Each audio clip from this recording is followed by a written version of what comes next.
Hello बच्चों, आप अपने इस चैनल फिजिक्स बैटल को सब्सक्राइब करें तथा बगल में दिए गए बेल आइकन पर क्लिक करें ताकि मेरे प्रत्येक वीडियो की नोटिफिकेशन पहले आपको प्राप्त हो।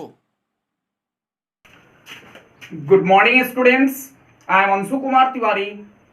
A warm welcome in my YouTube channel physics battle. आप सभी का अपने इस यूट्यूब चैनल फिजिक्स बैटल में हार्दिक स्वागत एवं अभिनंदन करता हूं। आज की विषय वस्तु जिस पर हम सबको चर्चा करनी है वो है quantization principle of charge. Means I am present here with my another lecture in which we will study about the quantization principle of charge. Okay, आज हम लोग कक्षा 12वीं की इलेक्ट्रोस्टैटिक्स की क्वांटाइजेशन प्रिंसिपल देखेंगे चार्ज की। यानी कि चार्ज यानी आवेश की एक और प्रॉपर्टी है ये quantization principle of charge. Before starting today's session, I am going to recap you, I am going to remind you, I am going to recall you what have we discussed in my previous lecture. Means in lecture number 3, lecture number 4, because this is lecture number 5.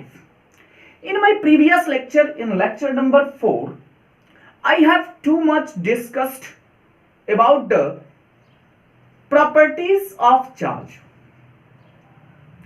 कुछ properties हम लोग charge के देखे थे, जैसे like charges, unlike charges. Like charges में attraction repulsion होता है, अनलाइक चार्जेस में अट्रैक्शन होता है। इसके बाद पोलरिटी ऑफ चार्ज को हमने देखा। इसके बाद हमने इन पिछले वीडियो में कंजर्वेशन ऑफ चार्ज को देखा, एडिटिविटी ऑफ चार्ज को देखा, और आज की जो विषय वस्तु है बेटा क्वांटाइजेशन प्रिंसिपल ऑफ चार्ज। तो क्रमबद्धता से अध्ययन कर रहे हैं हम लोग चार्ज की प्रॉपर्टी को। तो इस क्रमबद्धता को यदि आपने पहले वीडियो को नहीं देखा है, इसके पहले वाले वीडियो को यदि आपने नहीं देखा है, तो यह नितांत आवश्यक है कि आप सबसे पहले इसके पहले वाले वीडियो का अध्ययन करें, जिससे कि आपको यह टॉपिक जो है अत्यंत सहज और सुगम लगे। अगर आपने मेरे पहले वीडियो को नहीं देखा है तो आपको इस वीडियो के साथ आई बटन सजेस्ट किया जाएगा, जिसके द्वारा आप पहले वीडियो को देख पाएंगे, या फिर इसके पहले के जितने भी लेक्चर्स हैं उन सभी लेक्चर की लिंक इस वीडियो के डिस्क्रिप्शन में दे दिया जाएगा, जिससे कि इसकी स्टडी करने में, क्वांटाइजेशन प्रिंसिपल ऑफ चार्ज की स्टडी करने में अत्यंत सहजता, सुगमता और कोमलता महसूस करेंगे। तो आइए आज की टॉपिक बिना किसी भूमिका के स्टार्ट करते हैं। Quantization principle of charge. What do you understand by the terminology quantization principle of charge? इसके पहले वाले वीडियो में कंजर्वेशन ऑफ चार्ज को पढ़े थे, यानी gain of electron equal to loss of electron, यानी जितना गेन होगा इलेक्ट्रॉन उतना लॉस होगा। जैसे when wool is rubbed with plastic, when wool is rubbed with plastic, wool acquires positive charge and same amount of negative charge is acquired by किसके द्वारा? Plastic. यानी कि वूल के द्वारा जितना पॉजिटिव चार्ज एक्वायर किया जाएगा उतना ही नेगेटिव चार्ज किसके द्वारा? प्लास्टिक के द्वारा एक्वायर किया जाएगा। मतलब जितना वूल जो है इलेक्ट्रॉन ट्रांसफर करेगा उतना ही इलेक्ट्रॉन ये क्या करेगा, जितना वो गेन लॉस करेगा उतना ये प्लास्टिक गेन करेगा। ये आपका क्या बताता है कि loss in electron equal to gain in electron. ये है आपका कंजर्वेशन ऑफ चार्ज। आज का टॉपिक जो है क्वांटाइजेशन प्रिंसिपल ऑफ चार्ज है। आइए देखते हैं क्वांटाइजेशन प्रिंसिपल ऑफ चार्ज को समझते हैं। ठीक है, क्या होता है बेटा quantization principle of charge?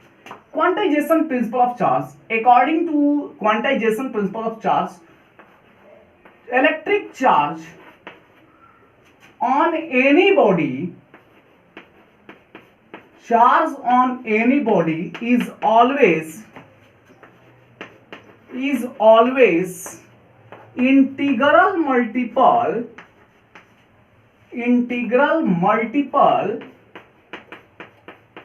of charge on any body is always integral multiple of charge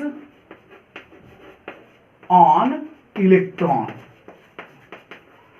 charge on electron, इसको ई से डिनोट करते हैं बेटा।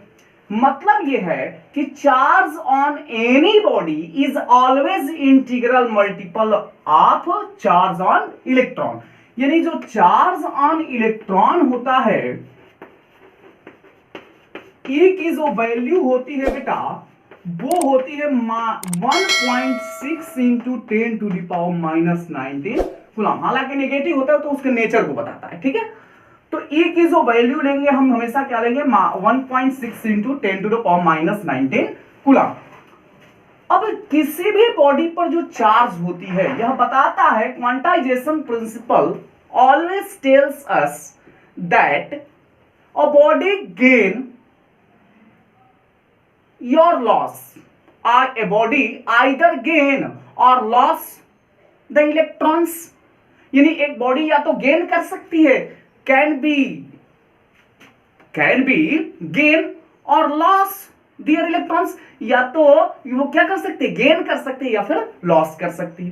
अब कहने का मतलब कि जब गेन करेगी तो वो आधा इलेक्ट्रॉन दे नहीं सकती क्योंकि electron is the smallest particle, हालांकि इससे भी छोटा होता है बेटा, अंत नहीं है इस दुनिया का। तो कहने का सीधा सीधा तात्पर्य क्या है कि क्वांटाइजेशन प्रिंसिपल ऑफ चार्ज बताता है कि कोई भी बॉडी या तो एक इलेक्ट्रॉन गेन कर सकती है, 2 इलेक्ट्रॉन गेन कर सकती है, 3 इलेक्ट्रॉन गेन कर सकती है, 4 इलेक्ट्रॉन गेन कर सकती है, 5 इलेक्ट्रॉन गेन कर सकती है, 1 इलेक्ट्रॉन लूज कर सकती है, 2 इलेक्ट्रॉन लूज कर सकती है, 3 इलेक्ट्रॉन लूज कर सकती है, लेकिन कभी भी 1/2 इलेक्ट्रॉन नहीं गेन कर सकती है, 2/3 इलेक्ट्रॉन नहीं गेन कर सकती। बात समझ में आ रही ना?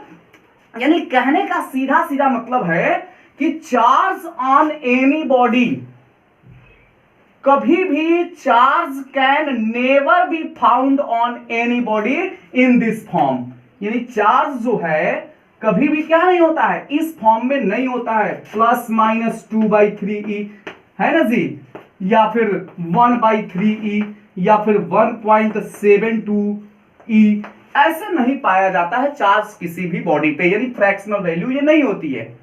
कभी भी चार्ज जो होगा बेटा वो हमेशा क्या होगा बेटा इंटीग्रल मल्टीपल होगा। अब बात थोड़ा समझाते हैं मल्टीपल की। मल्टीपल ऑफ 5 को आप क्या लिखते थे बचपन में? आपने पढ़ा मल्टीपल्स ऑफ 5, तो 1 × 5, 2 × 5, 3 × 5, 4 × 5 और ऐसे ही ये चलता जाएगा। 1 2 3 4 से आप मल्टीप्लाई करता जाइए तो उसका वो मल्टीपल्स निकलते जाएंगे।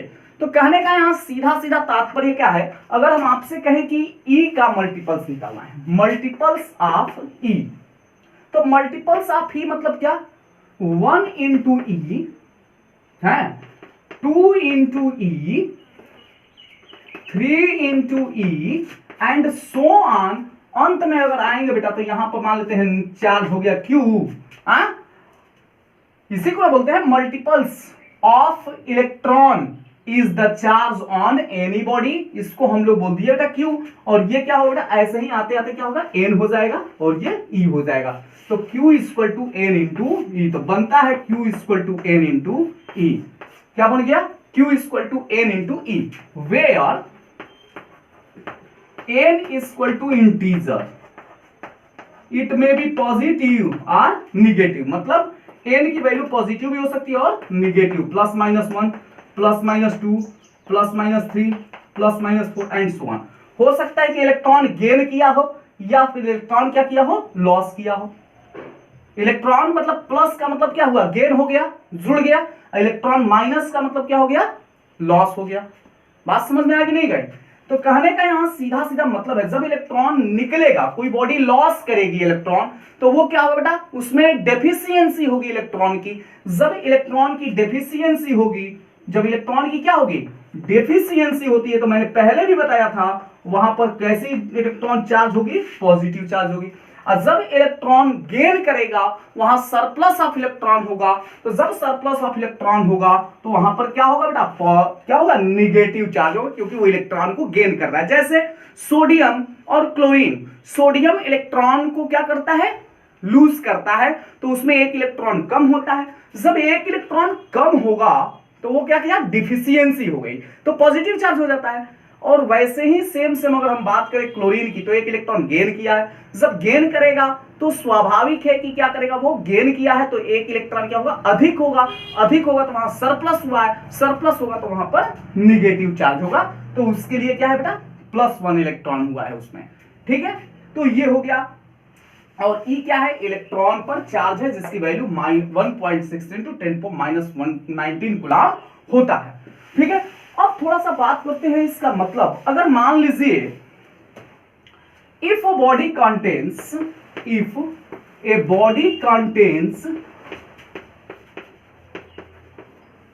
N1 electrons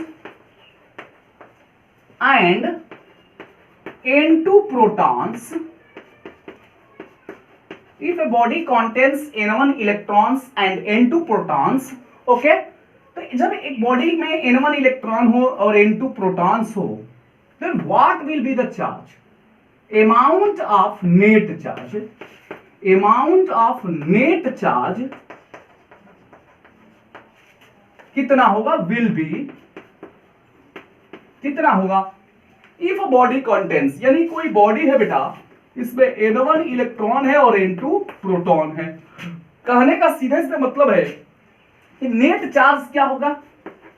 आपको यह भी पता है कि नेट चार्ज निकालने के लिए एडिटिविटी प्रॉपर्टी यहां पर यूज करेंगे।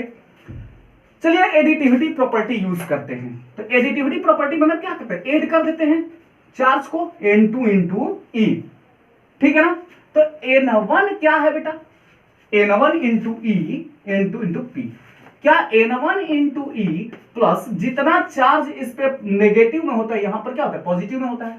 तो कहने का मतलब कि अगर हम इसको -E लिखे इलेक्ट्रॉन पर चार्ज, प्लस N2 + E लिख दे तो कोई अंतर नहीं है। इसको हम लिख सकते हैं N2 - N1 × E। बात समझ आया, यानी किसी भी बॉडी पे जो चार्ज होगा, नेट चार्ज जो होगा वो होगा बेटा N2 - N1 × E। एक एग्जांपल लेते हैं, जैसे मान लीजिए हम ले लेते हैं सोडियम की ही ले लेते हैं, तो 11 इलेक्ट्रॉन होता है और 11 प्रोटॉन होता है। देखिए ये N × E, ये N बता रहा है नंबर ऑफ इलेक्ट्रॉन्स को। अगर सोडियम भी इलेक्ट्रॉन को लूज करेगा तो एक ही करेगा, 2 करेगा, 3 करेगा, कभी भी ऐसा नहीं है कि 1/2 इलेक्ट्रॉन लूज करेगा। ठीक है, यानी यह बताता है कि इलेक्ट्रॉन को तोड़ा नहीं जा सकता है। ये क्वांटाइजेशन प्रिंसिपल ऑफ चार्ज चिल्ला चिल्ला के कहता है अपनी भाषा में कि electrons can't be divided into parts, यानी इलेक्ट्रॉन्स को पार्ट्स में डिवाइड नहीं किया जा सकता है।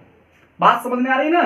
तो यहां पर जो चार्ज होगा कितना होगा, नेट चार्ज। देखिए तो नेट चार्ज ऐसे ही निकाल लीजिए, 11 - 11, इस पर +11, 11 × -E अब +11 × +E। सर यहां पर 11 × -1.6 × 10⁻⁻19 कूलम प्लस 11 × +1.6 × 10⁻⁻19 कूलम करके कैंसिल हो जाएगा। नेट चार्ज क्या हो गया, 0। तो किसी भी बॉडी पे, किसी भी बॉडी, अगर कोई भी बॉडी आइसोलेट है, तो अगर आइसोलेट बॉडी है बाबू, यानी कहने का मतलब कि तन्हा है, इलेक्ट्रॉनों का लेन देन नहीं किया है, तो उस स्थिति में नेट चार्ज क्या होगा, 0 होगा, यानी वो न्यूट्रल होगा। कहते भी हैं कि एटम्स आर इलेक्ट्रोन्यूट्रल, है ना, जो एटम्स होते हैं इलेक्ट्रो न्यूट्रल होते हैं। वही काम यहां पर भी हुआ है कि इसमें से इसमें हमने माइनस किया तो यहां पर बॉडी क्या हो गया, न्यूट्रल शो कर रहा है, न्यूट्रलिटी को शो कर रहा है। ठीक है, अब जब इसके में डिस्टरबेंस क्रिएट होगा न्यूट्रलिटी में, तो चार्ज होगा, क्या होगा, बॉडी चार्ज हो जाएगी। जैसे जब ये 1 इलेक्ट्रॉन लूज करेगा तो इसमें 10 इलेक्ट्रॉन और 11 प्रोटॉन हो जाएगा। अब इसमें नेट चार्ज कितने हो जाएगा बाबू, तो 11। देखिए नेट चार्ज अब निकालिए तो देखिए, तो 10 × -E अब +11 × +E, तो 11 में से 10 गए, +1 होगा कि नहीं होगा, तो +1 इलेक्ट्रॉन होगा। यानी एक इलेक्ट्रॉन क्या करेगा बेटा, ये लूज कर देगा। एक इलेक्ट्रॉन क्या करेगा, एक इलेक्ट्रॉन ये लूज किया, इसीलिए इस पर क्या आ गया बेटा, +1 का चार्ज आ गया। क्या आ गया बेटा? Na पर एक क्या आ गया? +1 का चार्ज आ गया। बात समझ में आया कि नहीं है? तो जब वो इलेक्ट्रॉन को लूज करेगा या गेन करेगा तो डिस्टरबेंस क्रिएट होगा, और डिस्टरबेंस क्रिएट होने के कारण बॉडी चार्ज होगी, और जो बॉडी पर चार्ज आएगा वो किसके बराबर होगा बेटा? N2 - N1 × E, जहां N2 क्या है? Number of electron, number of proton, N1 क्या है? Number of electron. इसमें नंबर ऑफ प्रोटॉन कितने थे बेटा? 11। 11 - 11 × E, यानी 0 × E बराबर 0 चार्ज। इसमें देखिए 11 प्रोटॉन, तो 11 - 10 10 × E, तो माने 1 E हो जाएगा। इस पर +1 का चार्ज होगा। जैसे मान लीजिए क्लोरीन का ले लेते हैं बेटा, 17 17, तो फिर 0 होगा। अगर ये ले लेगा, गेन कर लेगा, तो 18 इलेक्ट्रॉन और 17 प्रोटॉन होगा। तो देखिए 17 - 18, 17 में से 18 गए -1, यानी E, यानी -E होगा। उस पर चार्ज कितना होगा? Cl पर 1 माइनस हो जाएगा। बात समझ में आ रही है ना? तो ये बताता है आपका कौन? Quantization principle of charge. अभी तक जितना हम लोगों ने चार्ज निकाला बेटा, क्या कहीं 1/2 चार्ज आया? कभी आपने देखा है कि Na पर +1/2 आया हो? कभी आपने देखा है Cl पर -1/2 आया हो? ऐसा नहीं होता है। बात समझ में? कभी 1/3 देखा है आपने? Have you ever seen the charge on sodium will be 1/3? No. ठीक है ना? ये आपका आंसर होगा नहीं। तो ये बताता है आपका बेटा क्वांटाइजेशन प्रिंसिपल ऑफ चार्ज, कि चार्ज कभी भी क्या होता है कि electrons can never be divided into parts. Charge can never be found in the form of 1/3 E -1.72 × 2/3, है ना? इन सब रूपों में चार्ज नहीं पाया जाता है किसी बॉडी पे। आइए हम कितने एग्जांपल से समझे। ये एग्जांपल्स मैंने आपको बता दिया, ठीक है? एक आध दो और एग्जांपल्स लेते हैं बेटा। आइए देखते हैं, 2-4 एग्जांपल्स लेते हैं। जैसे लेट मी कंसीडर वेन और ग्लास रॉड, या फिर ग्लास रॉड कह लीजिए, या फिर ऊल कह लीजिए। When wool is rubbed with plastic, when wool is rubbed with plastic, then wool acquires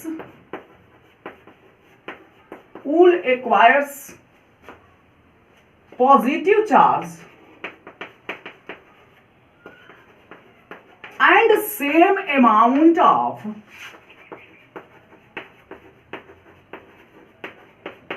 negative charge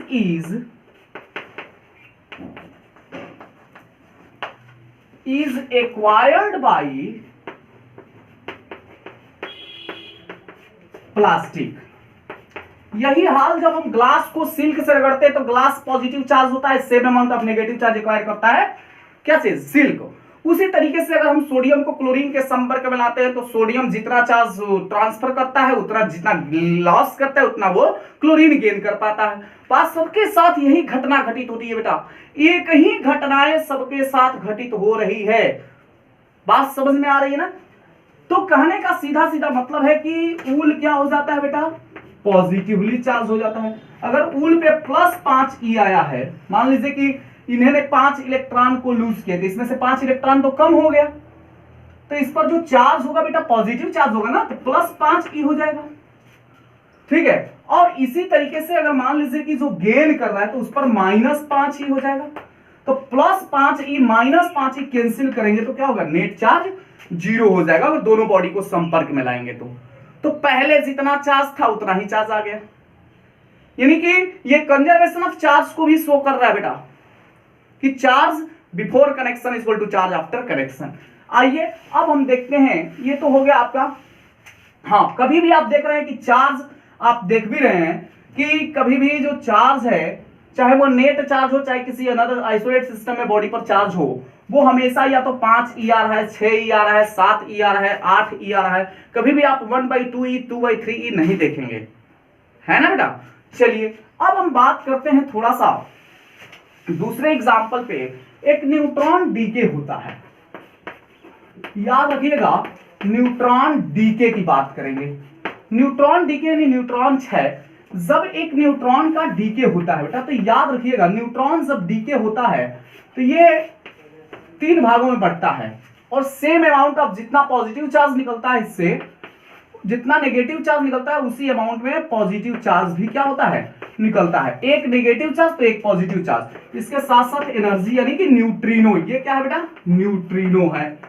बात समझ में आ रही ना। तो कहने का मतलब कि देखिए जितना यहाँ पर नेट चार्ज है, कंजर्वेशन ऑफ चार्ज को भी शो कर रहा है। न्यूट्रॉन पर चार्ज कितना होता है, 0, यहाँ पे चार्ज कितना हो गया, 0, सॉरी -1, यहाँ पे +1, कट के क्या आ गया बेटा, 0, ठीक है ना। तो नेट चार्ज इधर भी 0, -1.6 into 10⁻19 coulomb plus 1.6 into 10⁻19 coulomb 0। तो ये कंजर्वेशन ऑफ चार्ज को भी शो कर रहा है, साथ ही साथ ये बता रहा है कि क्वांटाइजेशन प्रिंसिपल ऑफ चार्ज को भी। देखिए इस पर जो चार्ज होगा बेटा हमेशा क्या होगा, इलेक्ट्रॉन पर चार्ज के। जैसे हम एक और एग्जांपल लेते हैं, हीलियम पर चार्ज, जैसे अल्फा पार्टिकल पर charge, charge on alpha particle, charge on alpha particle. चलिए बताइए चार्ज अल्फा पार्टिकल पे कितना होगा, बताइए जल्दी। तो होता है बेटा हीलियम का नाभिक होता है, जो अल्फा पार्टिकल होता है वो न्यूक्लियस ऑफ हीलियम होता है। याद रखिएगा इसमें इलेक्ट्रॉन 0 होता है, इसमें होता है प्रोटॉन, न्यूक्लियस होता है ना इसीलिए। तो 2 प्रोटॉन पे चार्ज कितना होगा, 2 प्रोटॉन होगा।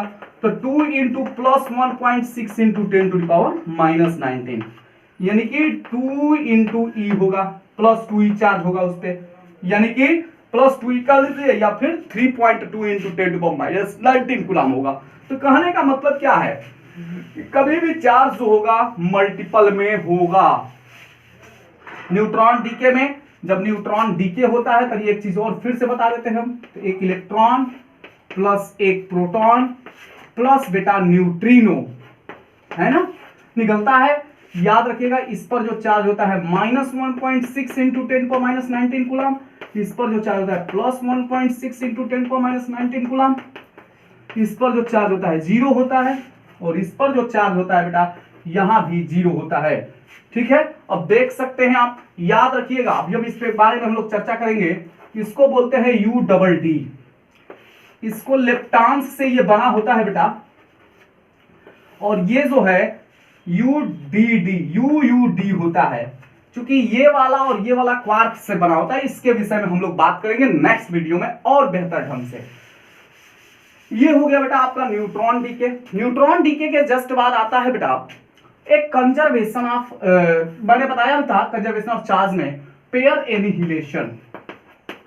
ये भी जो है संतुष्ट कराता है, इलुस्ट्रेट कराता है क्वांटाइजेशन प्रिंसिपल ऑफ चार्ज को। कैसे, तो याद रखिएगा जब एट लो एनर्जी, ध्यान रखिएगा एट लो एनर्जी जब एक इलेक्ट्रॉन क्या करता है, पॉजिट्रॉन से कोलिजन करता है। तो जब इलेक्ट्रॉन पॉजिट्रॉन से कोलिजन करता है तो दो एंटी पैरेलल फोटॉन्स निकलते हैं। क्या निकलते हैं, anti parallel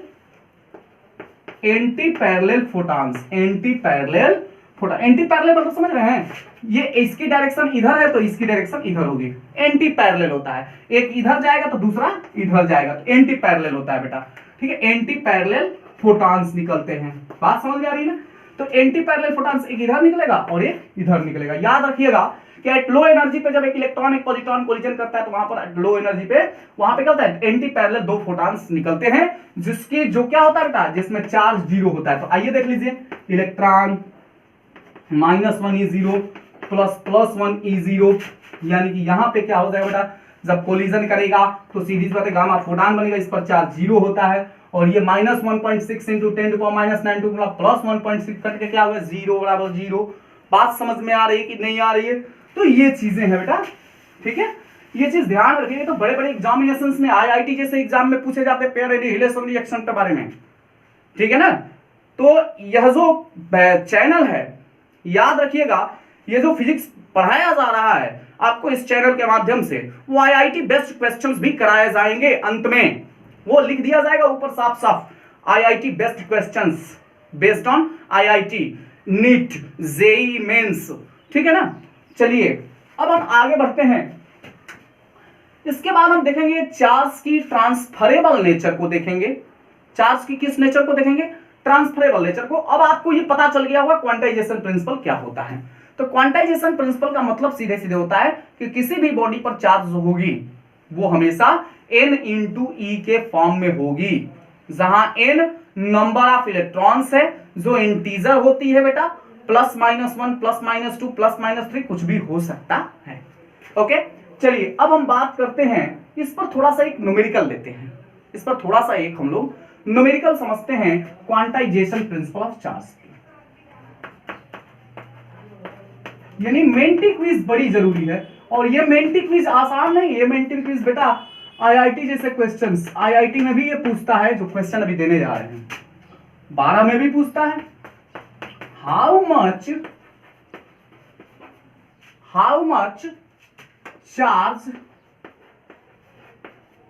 in A cup of, how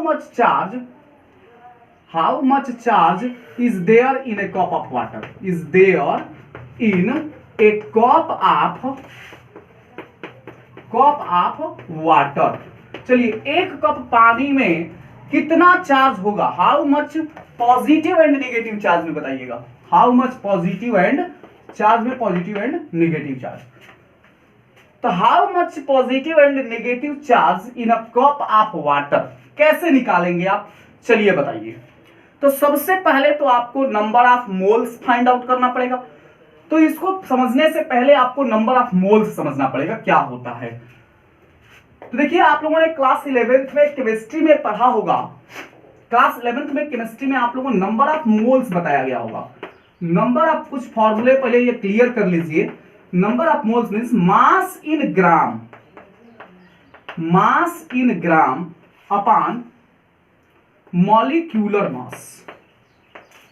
बिल्कुल आसान है बाबू मास मोल्स निकालना, ठीक है। Number of moles equal to mass in gram upon molecular mass.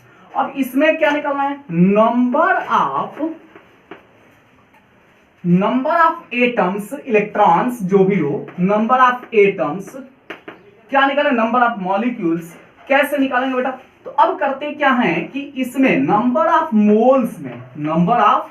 Moles में हम लोग मल्टीप्लाई करा देते हैं अवोगाड्रो नंबर से।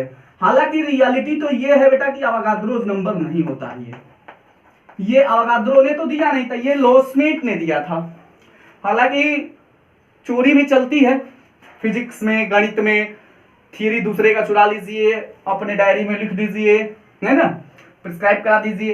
ये number of atoms equal to number of moles into Avogadro number. Avogadro number कितना होता है बेटा, अवोगाड्रो नंबर जो होता है ध्यान में रखिएगा वो होता है वो 6.022 इंटू 10⁻23। अब कहीं कहीं 3 लिख देता है, कोई मतलब नहीं है उससे। 6.022 इंटू 10⁻23, कहीं कहीं 2 तक ही लिखता है, कोई बात नहीं है, ठीक है। तो नंबर ऑफ मोल्स सबसे पहले हमको निकालना पड़ेगा, उसके बाद नंबर ऑफ फ्री इलेक्ट्रॉन्स निकालना पड़ेगा। बात समझ में आ रही है। चलिए नंबर ऑफ मोल्स निकल जाएगा, तो नंबर ऑफ मोल्स देखिए कैसे निकालेंगे। अब एक एक चीज हम लोग निकालना शुरू करते हैं, आइए चलिए। तो सबसे पहले हम लोग निकालते हैं नंबर ऑफ मोल्स। चलिए सॉल्व करना शुरू करते हैं इसको, और सबसे पहले निकालेंगे number of moles. Number of moles कितना ग्राम है बेटा H2O। एक कप में मान लेते हैं 250 ग्राम आएगा, ठीक है ना, मानता है ये। एक कप में 250 ग्राम वाला कप है और उसमें एक कप में 250 ग्राम आता है। तो number of moles in 18 gram of water, 18 gram water. चलो बेटा कैसे 18 ग्राम लिख दिए बेटा, ये भी सोचने वाली बात है। Sir H2O, H plus O equal to, H का कितना होता है बेटा 1 + 1 + 16 इक्वल टू, अरे 18 2 16, इसका 8 दूना का 16, 16 2 18 ग्राम। तो 250 ग्राम नंबर ऑफ मोल्स इन इतना। तो मास इन ग्राम क्या होता है बेटा, मास इन ग्राम बटा मॉलिक्यूलर मास। मास इन ग्राम कितना है 250 ग्राम अपान मॉलिक्यूलर मास कितना है बेटा 18। बात समझ में आ रही है कि नहीं आ रही है, 18 ग्राम। अब आपको क्या निकालना है, ये तो निकल गया नंबर ऑफ मोल्स। चलिए नंबर ऑफ फ्री इलेक्ट्रॉन्स निकाल लीजिए। नंबर ऑफ फ्री इलेक्ट्रॉन्स, कितने इलेक्ट्रॉन्स होंगे, यानी हम लोग क्या निकालेंगे नंबर ऑफ फ्री इलेक्ट्रॉन्स। तो क्या करते हैं नंबर ऑफ फ्री इलेक्ट्रॉन्स के लिए, इसमें हम लोग अवोगाद्रो नंबर से नंबर ऑफ मोल्स में हम लोग क्या करते हैं, अवोगाद्रो नंबर से मल्टीप्लाई करा देते हैं, यही ना कराते हैं, मल्टीप्लाई करा देंगे। तो इसका मान कितना है 250/18 गुणे 6.022 इंटू 10⁻20। ये क्या हो गया बेटा, इतना नंबर ऑफ फ्री इलेक्ट्रॉन्स हो गया। क्या हो गया, ये नंबर ऑफ फ्री इलेक्ट्रॉन्स है, माने इतने इलेक्ट्रॉन्स हैं उस एक कप वाटर में। बात समझ में आ रही है ना। अब चलिए इसके बाद एक बात बताइए, अब कोई कोई 1 ग्राम में निकाल देता है पहले कि 1 ग्राम में कितना होगा, तो एक ही बार में निकाल दिया गया, ठीक है। अब चलिए इसके बाद जस्ट आप निकालिए not charge, applying quantization principle, चलिए बाबू अप्लाई कर दीजिए। तो क्वांटाइजेशन प्रिंसिपल क्या होगा बेटा, Q equal to N into E। चलिए वेरी सिंपल, Q कितना है बाबू, Q तो निकालना है हमको, चार्ज यही तो निकालना है, पढ़ो ना। N कितना है, हाँ यही तो N है, नंबर ऑफ इलेक्ट्रॉन, यही ना है जी number of electron. 250/18 into 6.022 into 10⁻23 into 1.6 into 10⁻19 coulomb. अब इसको हम क्या करेंगे बेटा, सॉल्व कर लेंगे। अब सॉल्व करने के बाद जो भी आएगा बेटा वही आपका क्या हो जाएगा, आंसर हो जाएगा, ठीक है। ये सॉल्व कर लीजिएगा और सॉल्व करने के बाद जो आएगा वही आपका क्या होगा, आंसर हो जाएगा, ठीक है बेटा। तो क्या हुआ, कैसे हमने किया इसको, सबसे पहले हमने नंबर ऑफ मोल्स निकाला, नंबर ऑफ मोल्स निकालने के बाद नंबर ऑफ फ्री इलेक्ट्रॉन्स निकाल लिया, नंबर ऑफ फ्री इलेक्ट्रॉन्स निकालने के बाद एन की वैल्यू हमको मिल गई और तुरंत हमने अप्लाई करा दिया किसका, क्वांटाइजेशन प्रिंसिपल को, Q equal to N into E। यहां पर जो आएगा वैल्यू वही इसका क्या हो जाएगा बेटा, आंसर हो जाएगा, ठीक है। चलिए थोड़ा सा आप भी कुछ करिए यहां पे कैलकुलेशन, ठीक है ना। अब चलिए ये तो क्लियर हो गया क्वेश्चंस कैसे कर रहे हैं, ठीक है। चलिए अगर इलेक्ट्रॉन को कोई लूज करेगा तो नेचर कैसा होगा चार्ज का, पॉजिटिव होगा, ठीक है ना। अगर लूज करेगा पॉजिटिव चार्ज, गेन करेगा कोई तो नेगेटिव चार्ज होगा, ठीक है, ध्यान में रखिएगा। तो इतना पॉजिटिव चार्ज और इतना ही नेगेटिव चार्ज इसमें होगा, ठीक है ना। चलिए ये क्वेश्चन हो गया बेटा एक। अब हम बात करेंगे, जो भी बात करना होगा अब हम लोग करेंगे नेक्स्ट वीडियो में बेटा, ठीक है। नेक्स्ट वीडियो हम लोग बात करेंगे कि किस प्रकार से चार्ज बद्ध रहता है मास से, यानी charge is associated with mass, ठीक है। इस विषय वस्तु पे हम लोग विधिवत चर्चा करेंगे नेक्स्ट वीडियो में। तब तक के लिए धन्यवाद और याद रखिए वीडियो को लाइक करिए, सब्सक्राइब करिए, शेयर करिए अधिक से अधिक, ठीक है। धन्यवाद।